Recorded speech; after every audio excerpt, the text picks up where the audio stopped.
abusuya yamama kwa abasonko so eba POG Media so me show safi no abaso a obe like no subscribe na afin so etima hye dwumadi no ama afoforo so ensa etumi aka ensem ekoso my Ghana mo ayen so ya jepeni ese brano no yebem yabedwafo ehu de eko ene de eba na de ensem ene ekoso highway ni so historian anoche Frimpong na chese waba be drop hot details about the Agyapade3&D abusuya enye nsem kumana Mr. Anochi Trema Agyapade3&D nsensem esore wo Ghana man TV presenters bebre na kan nsem fan wa chese nsem omo kan no otena sidin out mu se book na ankasa na edom wanim no omo ready through ente ase ansa no ma be omo abekasa afa book no ono ankasa de esan se oye historian ti watena se ready book no ase ready history awire ana tetetete nsem ayire asisi na ochese odi abom abusuya ensem papa no abe drop no ese wani ensese ye kachiro na papa no adrop secret bi a wo chese enkrofo bebre nim de ntia eye NPP amayuku no omu chusu eye napo as the running mate for Bawumia enkrofo bebre nim na omu ye saade no e de abri asante ani so omu aka na dada se asante pa de so mbema asante edi NPP amayuku nim no de dabi omu ma asante ni ND party na nimu da na emom send ye be ya omu asante fo nka se NPP ne ko ano omu ye yi asante fo afrim ninti tembia no ase omu de asante fo etete omu de omu tete achiri ende be ye running mates ende be yesi esan se asante mamu eye NPP stronghold nti saa na mod be ya asante fo na nyinde eye tete JB dan kwama pen so na Agyapade3&D kwa ehu ni ndey eye ade a omu plan ato wo chese ache ankasa enti menche wona busuya mepesa mbam yakone akwakuti eye historian anoche Frimpong nensem a ode betu dwa nansa na ebe kono meso se wonsem kan bia ode be share comment section obe like no subscribe na afi so atima share dwumadi no na madwumadi no aye very interactive medase ya man na wan huse enye nokre ebiam ana president beka JB dan kwanati University of Ghana ye mu bi kasa huse enye nokre sanka setete kwa share odi kokoo bai no eye akwapemini I mean this so tribalistic and then akwaka we wo koforudua so they have an agenda of this war. I want people to challenge me say not you chantro who get scholars from everywhere to back what I'm saying. Say o man na be ye wo Agyapade enti se wan hwe yi a Bawumia no enti chese Bawumia ye omu candidate o ani omu abo bibie gu asantefo ani so gina homa domo enti Bawumia free o mbeka se modi e ba ye nso ye ho because omu build omu ho because so can't go to Ashanti again. They have impoverished Ashanti forever. Ashanti no dey near finance minister no asantefo na fi mahu ohun se na ye de akere mo man no be bribe to man ye wo Agyapade mahu. So can you imagine say 2007 at the Legon Congress there was a tie between Nana Akuffo and Alan Chiramatin. At that time na Akuffo support Alan Chiramatin Ghana ni bien president to chief of staff obi enim say round of India that time Akuffo Nisikasa not because Onisika no was individual but where the president in the tarnish no more caucus. So we on say who belong to Buzia where do there every na drew down kwaso. So there was no runoff and they sinned against their own constitution. Exactly. That whenever there is a tie, you are not able to make that percentage. I say a 2 billion. They sinned. The 6 constituencies and our beto chacha until omudema your friends and Nana Akuffo Gomu Mesrao. Agyapade document I stated say the name Ghana proposed by JB Dankwano before God and man. Media no propose Akan man or Akan land. That was his proposal. Said there should be Ghana without errors.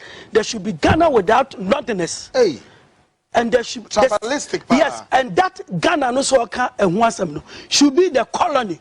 Ashantis must not form part of Ghana because Omu Bemua no into the old days of the empire into Asante de and yes Ombeka Gold Coast politics no and a UGCC no Abraham Akroma ba no serious trouble because Nkrumah wanted to extend the independence to everywhere, every part of the Gold Coast. Africa. So that's also one of the reasons behind the fact that okay, Agyapade document in the forward now. Echere say also omo anya nkwafo omoma anya nkwa. Obi oka mese wo Ghana no beka say onsumi de nchirada no oboa. Now hold it there. My checky document in the working yen fan checky document is say DNA airport or say to our future made up. May kind Agyapade document into will be forward na here. Forward no. Or say to our future and made up of the present. Our future made up of the present and the unborn for whom this will, quote, will, unquote, of a nation is being prepared. To our foremost kin of Uripeni, the prognosis spread across the world, this world, for whom and to whom this sacred document is prepared. As the heirs of the Nana Apinin Kwaframa, Nana Kuntun Kununku, and Ofuripeni, our people were never defeated in the wars of old. In the Ahantan War with Asante and the Opokuwari, they were rooted completely. I see. And now, observe to Tunua, Yecha, Litino, Omu Ekumunono. Great. I say, we were nobody's subjects, and yet, after 1957, we were made to live in the shadows of the descendants of the people who never defeated us in war, while the Ashanti kingdom was uplifted to put us in the shade.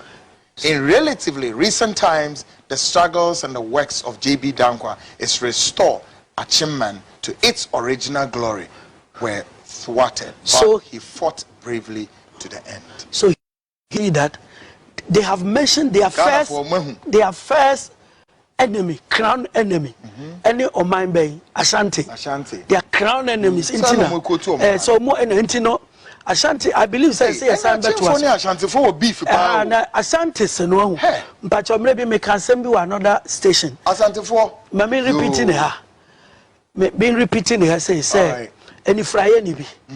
And now, offer a year down for cripple no ni twi kura ye de ben ebubuafo adam fo na o mu kọ efuo mu a instead say obubuani no wo be so ani fry ni nsa na wo ne na akọ no se famisi akonkon nti ode ni si akonkon a na ye fry ni say wo mu kọ nti akọ wa enjoy na yi ne kon hu say ya until say ohu say na say cripple no na ka obetumi kura so mensa ne yakọ eduru baby a o bera na say ye twa nsu a na me de na bombo we de day in and day out so enti Ashanti is the blind man or what physical strength be but you are blind and you are being led by the cripple, and the reason is very simple.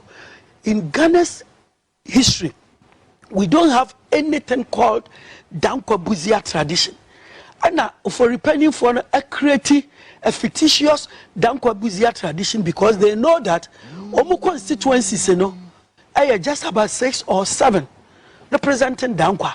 And Asante, in metropolitan Ashanti alone, 46. I have 6. New job in north and south, here can one say 2. And about 3 or 4. Okay, come 275 constituencies. Ashanti were almost 60. And now, when one will be okuta 6, which is extremely insignificant, or no enter into a very unholy alliance, so that we penny back to Akuffo. The next time, instead of Alan Chirabatenas, another time I say ba Asantini Hono, near Kachira will say, Enko Domuho. Next time, remember Ochini, he is a very smart person.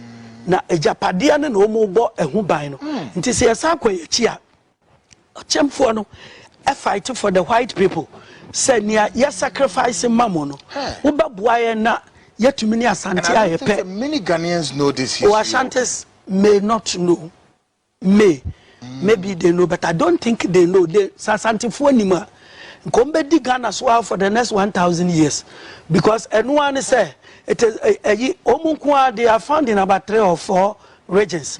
Sa Santifonia no. Nya ne da goma fo. Nya Santifonia no ne nzema fo. Nya omunia no ne asen. Nya omunia ne kwawu. Infante Elmina used to be Fanti territory. Ashanti territory. Akunya mi metimi edi wo Elmina no. Santi hine na beboy. Very good. Yeah. Until Fanti for Elmina the conquest. Yes. They have never supported Fanti. Until say that Asante Kotoko no kwa Asante hine etumi aka won abomua. Enka enaya be say okay nano Elmina ni be presidential candidate. Sure. Next time kwa ni be presidential. Next time Dagomba. Next time Nzema. Nka Ashanti be at the background editate.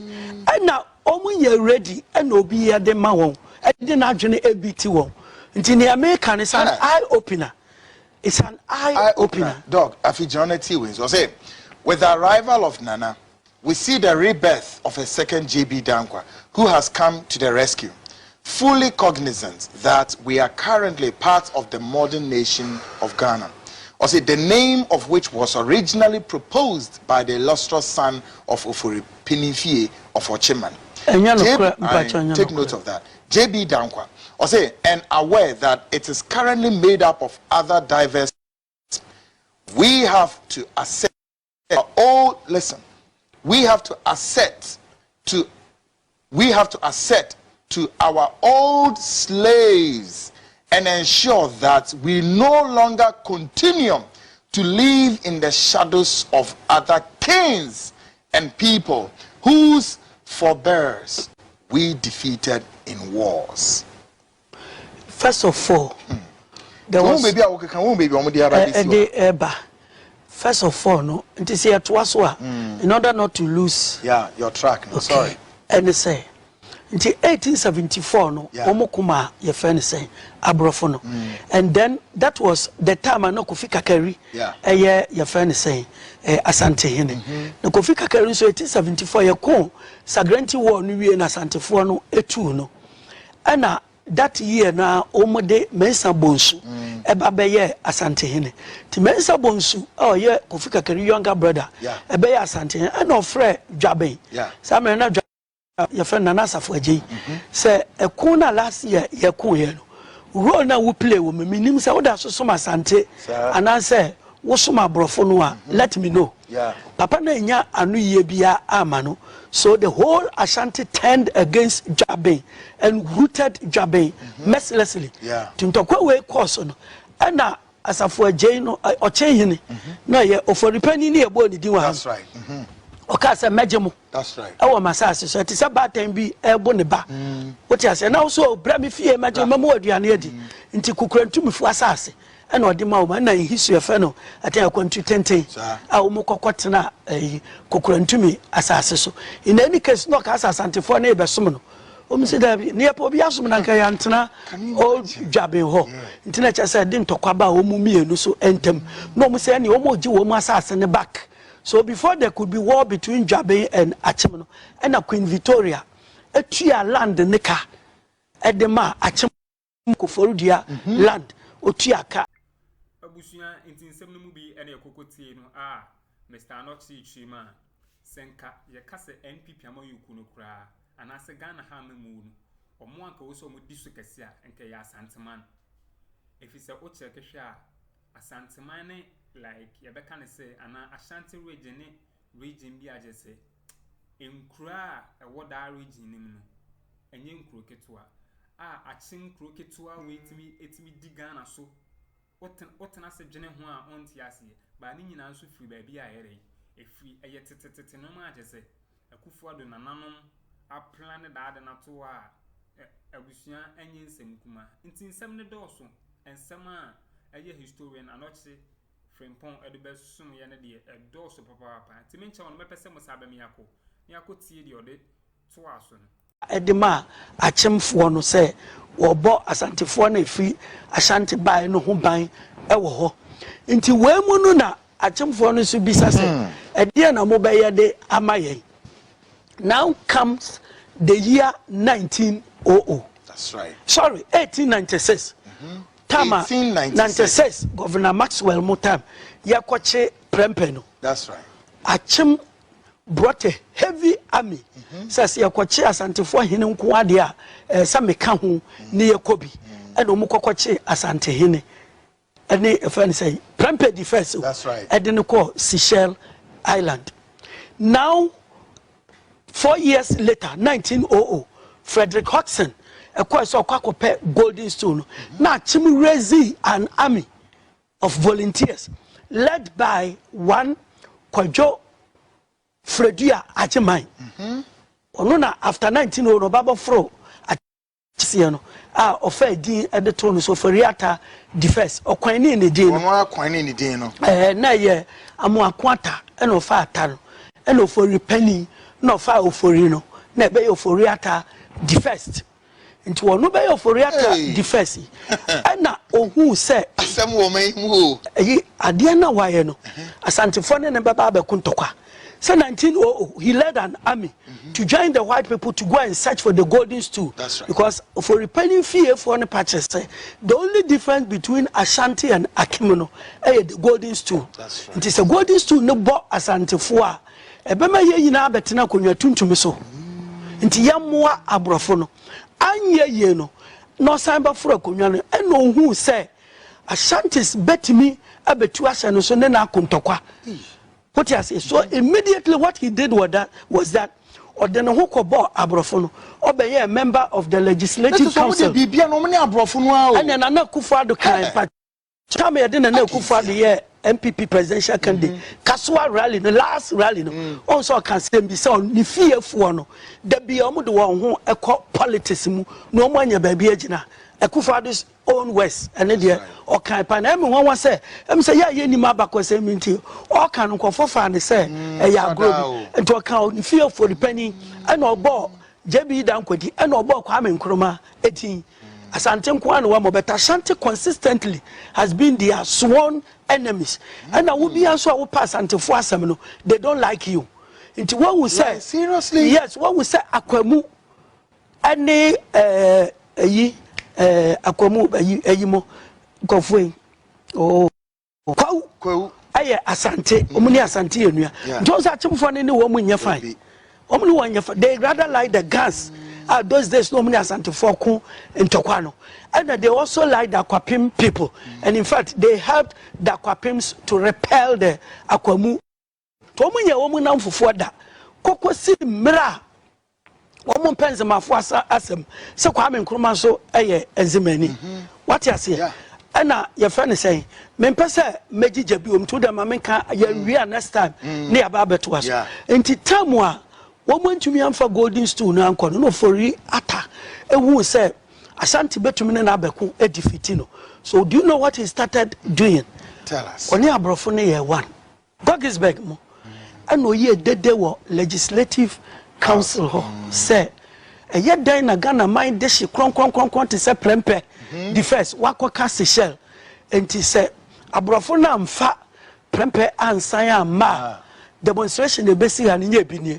But before then Fanti scholars had already started corresponding with the British government see mfa we mra no so ye dede e wa ha enti tamwa ye de no ba e koshia no kwan to say ninua enti na say to the ordinary Ashanti no Asante ne enua indeed 3 years ago tumfo e ba chebi no mbeka ni speech ni mu otumfo kan bibi say oba say de ka ho abeda ase se ne a wo mu nana no eye ma Prempeh e ba mpacha ogowo na se bia nkonkoda mfanteman ase samum nkonkoda mfantefo ase pa Kisli Hayford mo and etumi ejina ema weye now papa ba akone de na highly hypocritical because of the role he played in the Yasantewa war.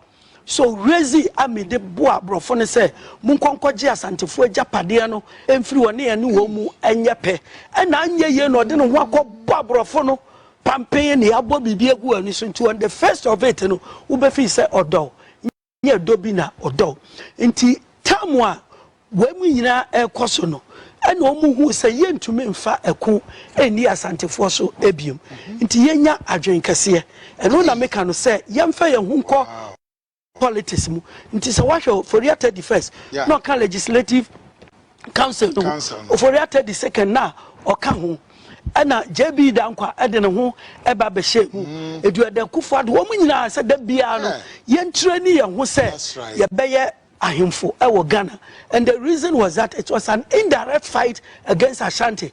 Why indirect fight against Ashanti? Ashanti he believes that he is above politics, like the King of England or Queen of England being above politics. And Akyem say, share.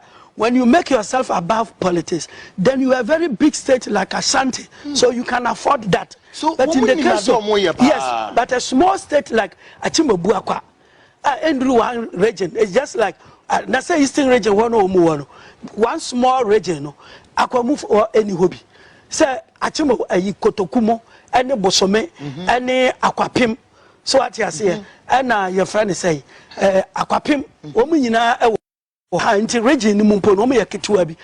the case of Ashanti, they control two main regions, Ahafo and Ashanti region, and also a capital of Eastern region, and by extension, and so Ashanti, and Omunia central region. Yeah, Omunia central region. Aguna Swedru. Okay. Omu Ashanti for. Yeah. Tamwa osei tutu.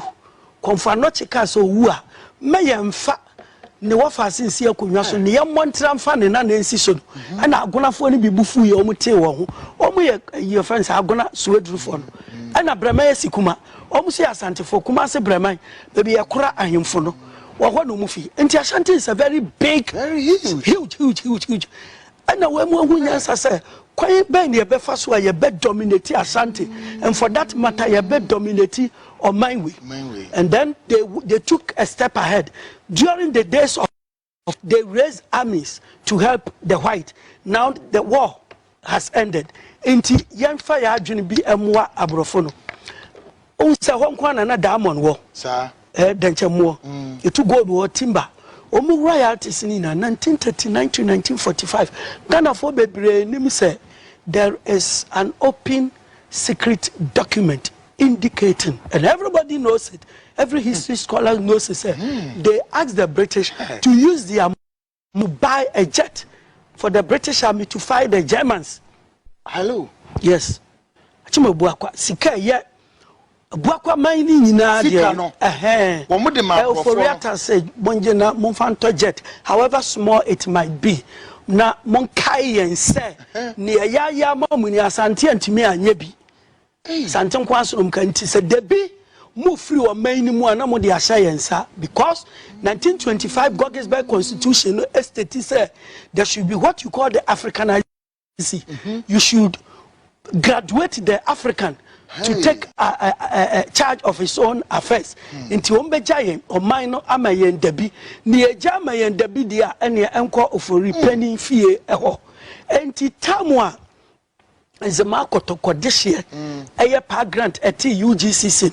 On say few for the first political party, no, Omukoswa, who Edigumu, Mesrel, Agyapade document, no, I stated said the name Ghana proposed by JB Dankwano before God and man. Media no propose Akan man or Akan land. That was his proposal. Said there should be Ghana without Everest, there should be Ghana without northerners. Hey. And there should yes, and that Ghana no so should be the colony.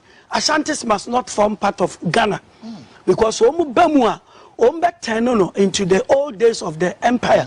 Into Asante de and yes ombeka Gold Coast politics no, and the UGCC no. Abraham Akroma ba no omu ni serious trouble, because Nkrumah wanted to extend the independence to everywhere, every part of the Gold Coast, Africa. And now, we must say there be work around the colony, within the colony. Colony near Eastern Province, Eastern Region and Greater Accra Region. Central Province, Western Central Region, and Aseng and your friend is saying Western Province, Sefine and Zimane Wasane Ahanta. Until they didn't want Ashanti to come in, they didn't want Transvoter, they didn't want okay. Now big says no cross, so called big says in the war, Sikano. Yeah, bisa I say, I didn't Ashanti ni any. Nabisa won say Ewes with all the scholars who produce no. Adentinum and adentisuna no munka UGCC because the message was restricted to the people of the colony and not in a be enim adentin a be enim on for Dr. Kwame Nkrumah who can the party asemi Santefo nim say Nkrumah came to liberate them, to open their eyes. And Kwame Nkrumah drew Kumasi or chere nimbishi no say Akyem no. And then pesa santimai beka Ghana noa we you know what building wahu and ya mede Akuffo na hye wonsem utumi kodi nkunimu a mema wudi osa chefuo pacho wati na no Akuffo bi twa no say osa jef na free hin e ba efi asante yin enum na omo se nipa na kokuta title ne pa ye wini ba Queen Mother bi title mankasim Queen Mother bi title na asante yin se wo ba baji wo mani na nti wo ba ye o man no ne jefuo asante yin no de sa osa jef no de confer wo Kwame Nkrumah se wo je wo jefa hudie ne mamia and on sign man no the most powerful youth association in Ghana then AYA Ashanti Youth Association ana Vito Usu Arara Mponsa Kobodi sem ya metaka ne ha Kwame Sanapoku Jantua Franklin Jantua ko dim Nkrumah and no to me jefa hudie ne maye mesraw JB Dankwa proposed a name called Akanman.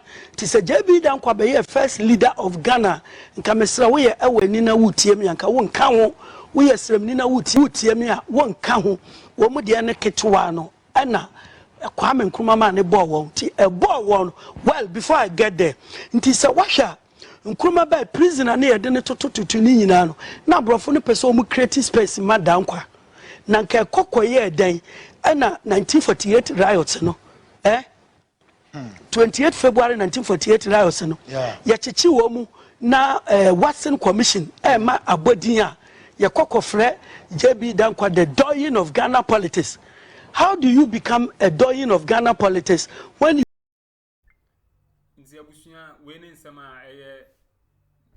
historian and not Frimpong at Bawumia to say like history na papa na drop na mama hu adwire me papa if you say papa no ensem kai mu no o kan bibi say eye o hye founders of Ghana and I say founders of Ghana na like ubetima uhwem din a asantini ba akokra mpo say o yere oginam na wo bisa ho say adenti na asantini ba akokra anye den enso wo ka Ghana ha like tribe a omudi akotene e wo Ghana man mu a untimenka enyi asantini free a je say that founders unya asantini ba akokra mpo say o yere oginam ne de na abusua anu weden history na ama botu enti medam ase say abusua for moje peniam yekuti historian and not Frimpong nsema o de Bawumia medam ase